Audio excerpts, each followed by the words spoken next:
ये गवाही कैसे डॉक्टर की है जिसे एक खतरनाक बीमारी की वजह से डॉक्टरों ने उसे मृत घोषित कर दिया था, लेकिन जब उसकी पत्नी ने उसके लिए प्रार्थना किया तब उसके साथ कुछ ऐसा घटना होता है जिसे देख सभी डॉक्टर हैरान हो जाते हैं।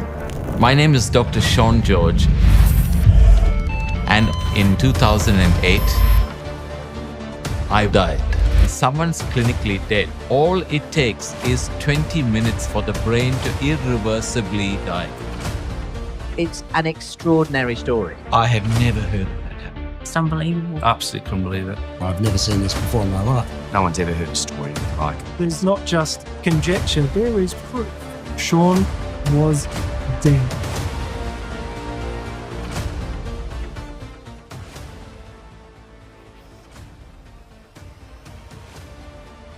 यह गवाही है डॉक्टर सीन जॉर्ज की, जो कि ऑस्ट्रेलिया के कालगोरली हॉस्पिटल में consultant physician and head of medicine के रूप में काम करते हैं। डॉक्टर सीन एक अच्छे डॉक्टर हैं जो मरीजों के साथ एक अच्छे दोस्त के समान व्यवहार करते हैं। इनके पत्नी फेरी और इनका विवाह के कुछ सालों के बाद में इनका एक बेटा हुआ जिसका नाम इन्होंने माइकल रखा और अभी उसका उम्र 21 साल है। इनके माता पिता ने बचपन से ही अपने बेटे माइकल को परमेश्वर पर विश्वास रखना सिखाया।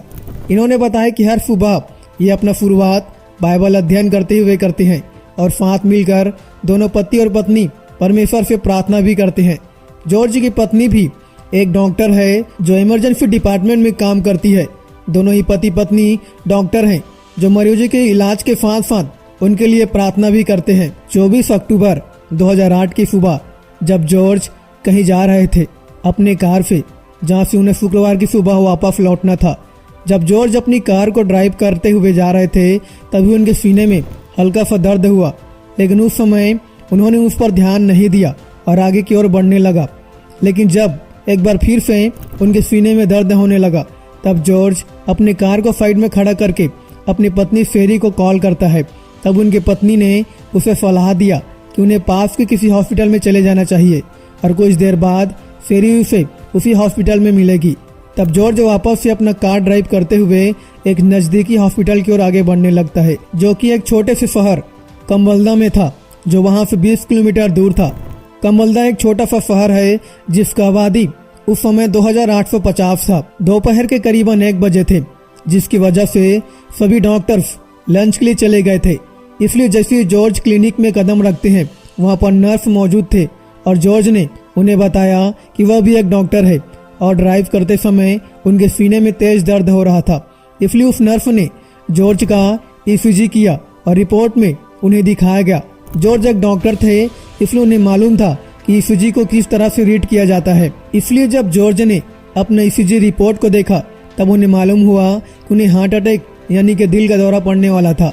जब डॉक्टर्स उसके पास में आए तब उन्होंने उससे कहा, हम आपकी दोबारा ईसीजी टेस्ट करेंगे।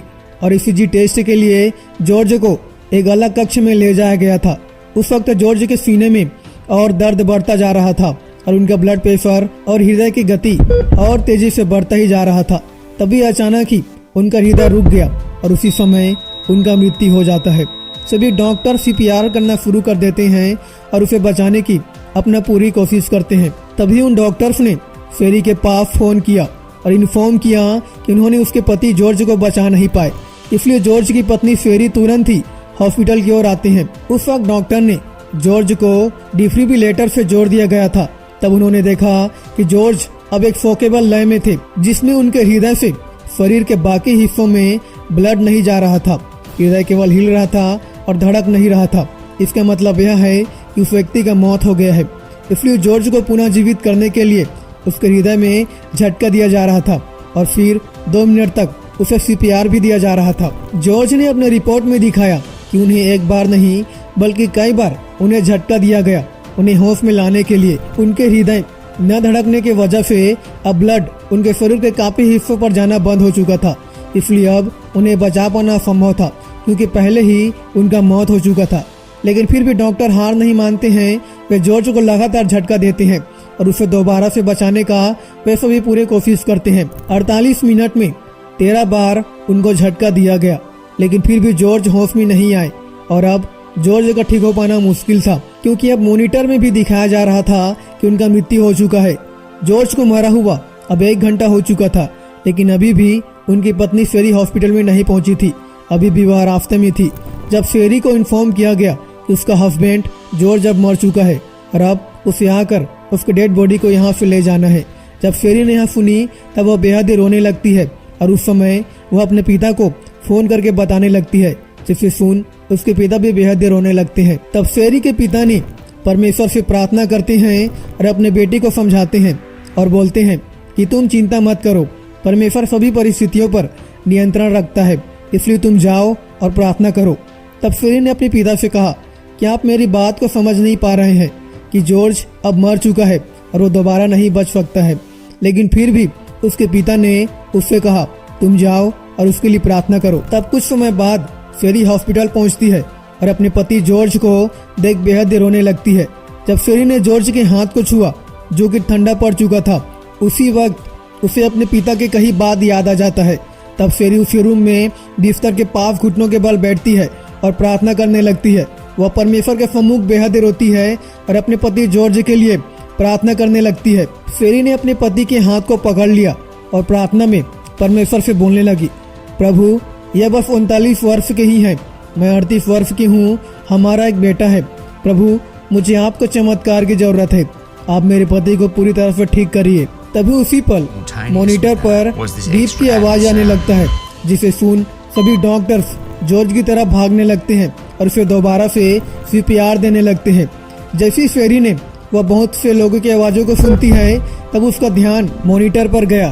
तब वो देखती है कि जॉर्ज का रुका हुआ हृदय अब दोबारा से धड़कना शुरू हो चुका है।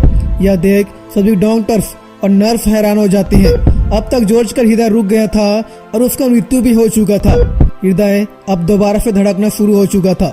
यह सचमुच अद्भुत था, इसलिए तुरंत ही जॉर्ज को उसी हॉस्पिटल में पहुंचाया गया जहां पर वह पहले काम करता था, जहां पर उसके सभी दोस्त और बहुत सारे डॉक्टर्स मौजूद थे। जॉर्ज का हृदय धड़कना शुरू हो गया था, लेकिन अब तक जॉर्ज होश में नहीं आए थे।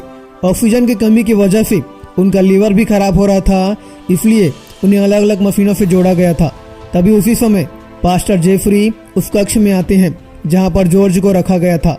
तब पास्टर जेफरी जॉर्ज के सिर पर तेल लगाते हैं और उनके लिए प्रार्थना करना शुरू कर देते हैं। तभी उसी रात फेरी की आंटी ने उसे कॉल किया और उसे बोली कि उसके पति अब अपनी आंखों को खोलने जा रहा है, क्योंकि जब फेरी की आंटी ने प्रार्थना किया तब उसने देखी कि जॉर्ज अब होश में आ रहा है।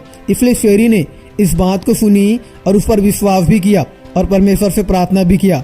उसी रात जॉर्ज होश में आ जाते हैं, जिसे देख सभी के सभी हैरान हो जाते हैं। जॉर्ज अब पूरी तरह से सुरक्षित थे और मौत से बाहर आ गए थे। जो अब तक मर चुका था और जिसका बचने का कोई भी उम्मीद नहीं था, उसे परमेश्वर ने पूरी तरह से ठीक कर दिया और उसे मृत्यु से बचा। Discharged on the 13th day, and I didn't think we would come home so quickly. And people who actually came to visit me, they asked the doctor, so where's Dr. George? And they said, Miracle Man has left the hospital.